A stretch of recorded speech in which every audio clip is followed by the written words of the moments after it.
Welcome back. Tourist season kicking into high gear, and many of you will be traveling. So today we're going to go over some safety tips. Charleston Safety Officer Harry Sosa is here with Haley Gee from the TCERT program, and they're here to talk about how to equip your car for emergencies. Welcome to the show. Thank you. All right, Haley, tell us about first. CERT stands for what? Certified Emergency Response Team. All right, and what do you guys do exactly? We're trained in disaster and emergency preparedness, but we're also extremely involved in the community at events and everything. All right, so let's talk about what you brought here today, and this is a very special kind of kit. It's more or less a survival kit. Yes. And why would someone want to have a survival kit like this in their car? Well, you never know when you're going to get stuck on the highway. It happened to me at one point. Okay.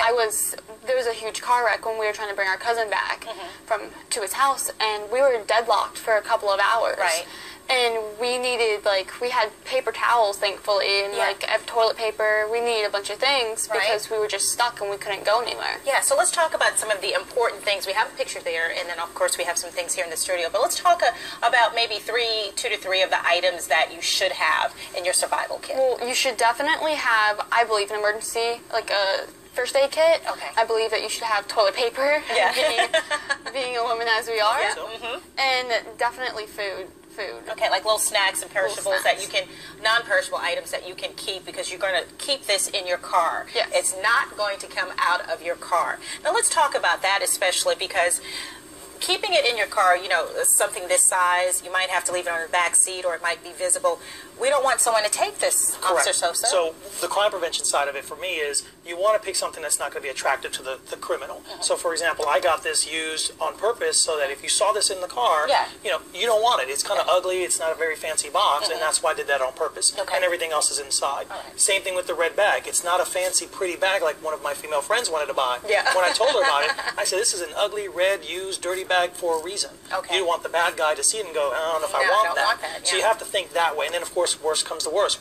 If they do want it, if they see it the way we see it now, I might use those jumper cables. I might want that toilet paper. Yeah. Well, what I do is I say cover it with something like a tarp or like a blanket, something that makes it look unattractive. This is stained with, probably Clorox and whatever, but just something that they won't want to take. Now, we want folks, our viewers, to not get this confused with another type of kit that you would keep in your car, like something that would just have for maintenance issues. Right. Explain the difference between the difference is, I use this box as for the things that you would use if you were stuck on the side of the road. The jumper cables, the ropes, the tools. But this bag is, think of it as if you were stuck on the side of the road for a period of time and you want things that are going to work for you. Whether it's toilet paper for young ladies. I know that's a major thing. Yeah. I've seen there's a bunch of materials, like there was toothbrush and toothpaste, shampoo. And not necessarily something you would last 3 days, 5 days. It's just something for a day. If you were stuck on the side of the road, a mirror. So you can contact someone that might be looking for you because your car's on the side of the road. And your cell phone is died and you can't use it. Yeah. But it's really meant just for a period of time. It's not meant to last 3 days or 5 days. Okay. So I don't want the kitchen sink in there.